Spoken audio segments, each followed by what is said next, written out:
Assalamualaikum warahmatullahi wabarakatuh. Selamat siang, salam Om Swastiastu, Namo Buddhaya, salam sejahtera bagi kita semua, Rahayu. Perkenalkan, nama saya Doni Prastya dengan NIM 13121000079 dari program studi Ilmu Hukum Fakultas Hukum Universitas 17 Agustus 1945 Surabaya. Di sini saya akan sedikit menjelaskan mengenai hukum siber untuk memenuhi tugas dari hukum siber kelas S yang diampu oleh dosen Bapak Dr. Fran Simangkungsong SHMH. Jadi di sini hukum siber atau dikenal dengan cyber law adalah keseluruhan atau asas, norma, ataupun kaidah lembaga, institusi, dan proses yang mengatur kegiatan virtual yang dilaksanakan dengan menggunakan teknologi informasi dan komunikasi. Singkatnya, cyber law atau hukum siber itu adalah hukum yang mengatur aktivitas di dunia maya ataupun kejahatan dunia maya melalui jaringan internet. Lalu pada sejarah cyber law di Indonesia, yakni pada tahun 2000, pemerintah mulai menggagas untuk mengatur berbagai aktivitas di cyberspace atau di jaring internet. Lalu pada Maret 2003, pembentukan rancangan undang-undang IKTE dilanjutkan oleh Kominfo dan menjadi RUU IETE.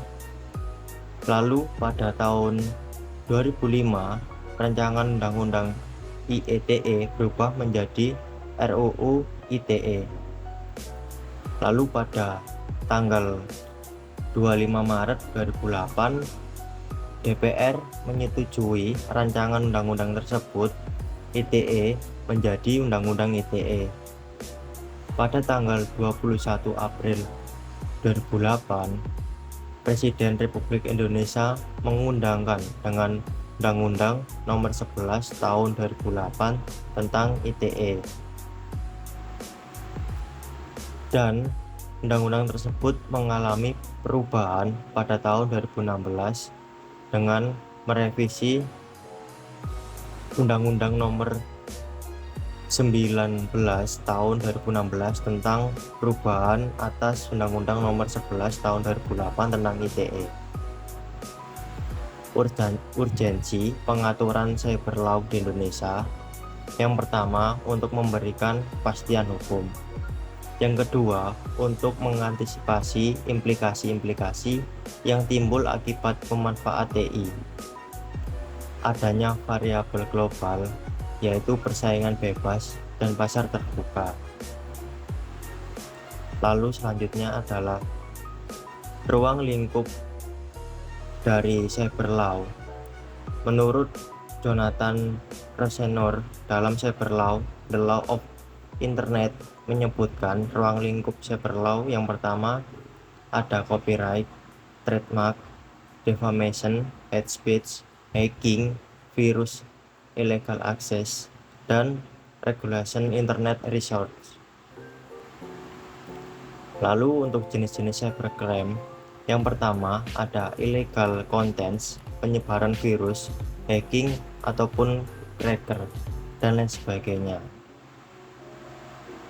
Faktor yang menjadi pendorong terjadinya cybercrime adalah yang pertama, akses internet yang tidak terbatas, mudah dilakukan dengan risiko keamanan yang kecil, dan tidak diperlukan peralatan yang super canggih.